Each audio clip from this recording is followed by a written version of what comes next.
Pastāst, cik daudz no tā, kam gatavojaties šodien, piepildījās, notika un kas varbūt pārsteidza šodien spēlē par Slovākiju? Noteikti gatavojamies tādai smagai spēlei, ka Slovākija baigi augstu uzies mums virsū un arī baigi ātra spēle būs. Tāpēc es domāju, tas, ko šodien parādīja pretinieks, tam mēs arī bijām gatavojušies. Ielaidāt 3 vārtus otrajā puslaikā, cik lielu to atšķirību varēja just, kur bija tā atšķirība varbūt starp pirmo un otro, jo tomēr pirmajā pretiniecē netik daudz vārtu gušanas iespēja laba bija? Es domāju, ka otrajā puslaikā viņas vēl augstāk uzpresingoja mūs, tāpēc arī bišku varbūt kaut kur zaudējam koncentrāciju, varbūt spēka trūkums bišku, jo smags laukums jau nogurums ir un jā. Es domāju, ka tas arī ietekmēja tos momentus, kur mēs, diemžēl, zaudējam vārtus. Vai var droši teikt, ka Slovākija ir augstāka līmeņa pretiniece nekā mēs spēlējām pagājušajā gadā pret komandām Nāciju līgā arī pārbaudas mačos? Es domāju, ka Nāciju līga noteikti augstākas komandas, bet mēs esam jau spēlējuši pret Slovākiju un zinājām, ka tas ir labs pretinieks, stiprs, ka mums būs smaga un grūta spēle, bet, kā jau redzam, rezultāts nav labvēlīgs mums, bet es ļoti ceru, ka mēs pielabosim tas kļūdas un nākamajā spēlē parādīsim daudz vairāk. Cik ļoti ietekmē tas, ka nākamais mačs, cik saprotu, būs uz dabīgā laukuma? Noteikti būs grūtāk samainīt laukumu, bet es domāju, ka daudz meitenes, kas arī sezonas laikā maina laukumus, tāpēc mēs tam esam gatavas. Es domāju, baigi daudz tas neietekmē mūsu. Spēles galotnē spēlēja dueta aizsardzībā ar Mairnu, ar amerikānieti, kur tikko ieradusies. Pastāst, cik daudz vispār tā komunikācija jums jau ir izdevusies sadarbības laukumā?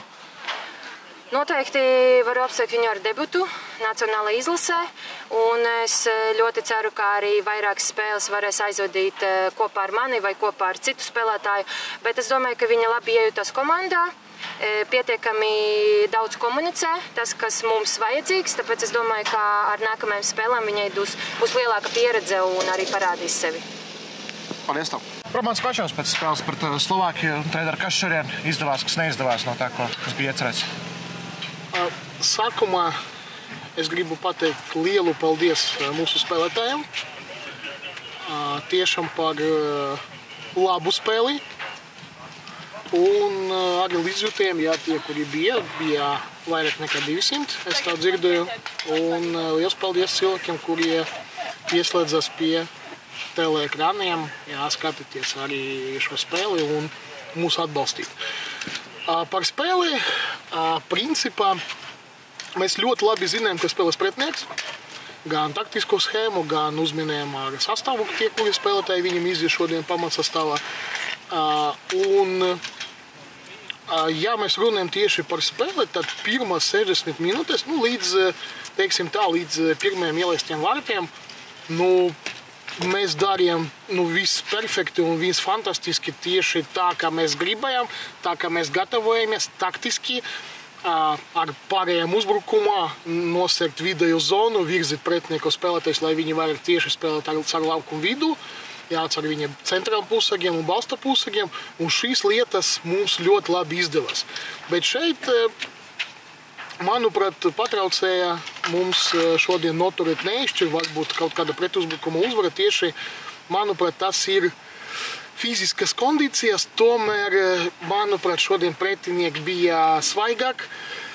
Nevaru pateikt, kā motivētāk nekā mēs. Mums arī diezgan bija laba motivācija uz šo spēli, bet, manuprāt, tieši fiziskas kondīcijas un pretinieki šajā komponente bija stiprāki, tīpaši sākot no 60 minūtes otrajā puslaikā. Var teikt, ka arī nometnē daudz strādāt tieši pie fiziskās kondīcijas, pie kvalitātēm, vai arī tomēr vairāk skatījāties tieši uz pretiniecēm? Pie fiziskas kondīcijas mēs treniņu nometnē uzmanību nepievēršam, tāpēc, ka fiziskas kondīcijas tas ir ilgtermiņa process, kuru vajag ielikt bāzi un pēc tam šīs fiziskas kondīcijas noturēt. Mēs mēģinājām izlasē par šīm dienām līdz spēlei sagatavot spēlētājus, lai viņi uz spēli būtu optimālākā forma uz dotu brīdi. Sākuma sastāvā viens pārsteigums Sofija Ņesterova, pēc tam, kad Enija Anna Vaivuda vairākas spēles pēc kārtas bija spēlējusi oficiālajos mačos. Varbūt pastāstīt par šo izvēli? Šeit tā, ka katra treniņa nometne mums sakas no pirmās dienas. Skaidrs, ka līdz treniņa nometnēm mēs komunicējam ar spēlētājiem, mēs skatāmies spēles pēc iespējas, kuras mēs varam paskatīties, un arī meitenes, kuras spēlēs ārzemēs, tas pats ir video ierakstī, ir tiešraides, kur mēs varam paskatīties, un kā jau ieras uz treniņa nometni, mēs izsaucam spēlētājus, kuri uz dotu brīdi mūsuprāt ir visstiprākie, un tas pats arī šeit. Līdz pirmai spēlei treniņa procesā Sofija Ņesterova bija stiprāka nekā Enija Vaivodē, un tāpēc izvēle ir Sofija Ņesterova, tāpēc, ka pēc mūsu principiem tie, kuri labāk sevi parāda līdz treniņa nometnes laikā, viņi nopelnīja vietu sastāvā un viņi iet un spēlē. Tas saucas konkurence, tas ir normālas lietas dzīvē, futbolā un sportā. Par uzbrukumu, bija skaidrs, ka uz flangiem centāties iespēlēt, bet kāpēc varbūt šodien neizdevās tikt līdz kādam labam sitienam? Tas droši vien, tas diezgan grūts jautājums, kāpēc. Droši vien, ka pretinieks mums neatļauj to izdarīt. Neatļauj droši vien tāpēc, ka uz doto brīdi visas lietas, kuras mums bija iestrādātas pirms šīs spēles, viņi arī droši vien ļoti labi izanalizēja un vienkārši neutralizēja mūsu stiprākās puses, un mums īpaši neizdevās izveidot šodien bīstamu momentu vai vārtu gūšanas momentu. Droši vien tā. Šodien Olga šķiet pirmoreiz kā kapteine. Brīžiem jutās diezgan neērti ar to apseju. Varbūt pastāstīt arī, kā viņu iecēlāt par kapteini šobrīd. Olga bija pagājušajā gadā kapteine viena no spēlēm. Mums pagājušajā gadā pirms Nāciju līga Un pirms cikla, pirms Nāciju līgas turnīrā mums bija komandas sapulce, un uz šo ciklu bija izvēlēti 3 kapteini. Viena no 3 kapteiniem, kura izvēlēs komanda, un, protams, ka treneru stāvs mēs šo izvēli, protams, kā atbalstam, bija Olga Ševcova, un šodien viņa bija kā mūsu komandas kapteine.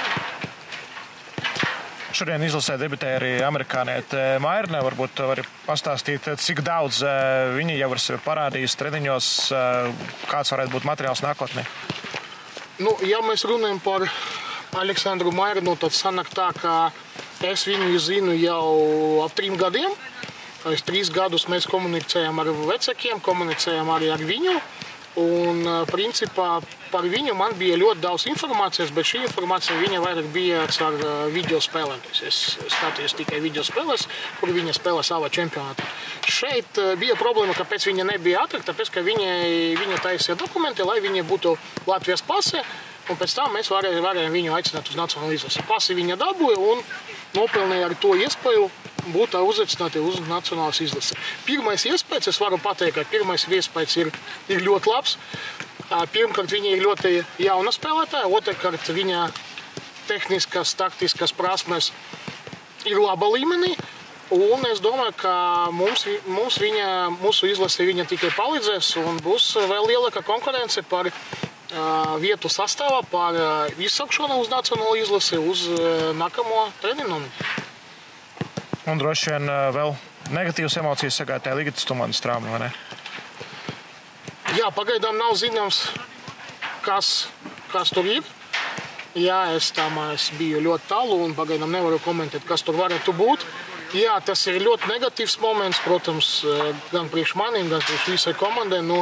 Cerēsim, ka diagnoze būs kā varbūt kaut kas sasitums, nebūs nekā nekādas nopietnas lietas, kuras var aizvest līdz operācijai vai ilgakai kaut kādā atjaunošanai. Es ļoti ceru un gribu novēlēt viņai veselību un cerēsim, ka uzzināsim labas ziņas. Paldies!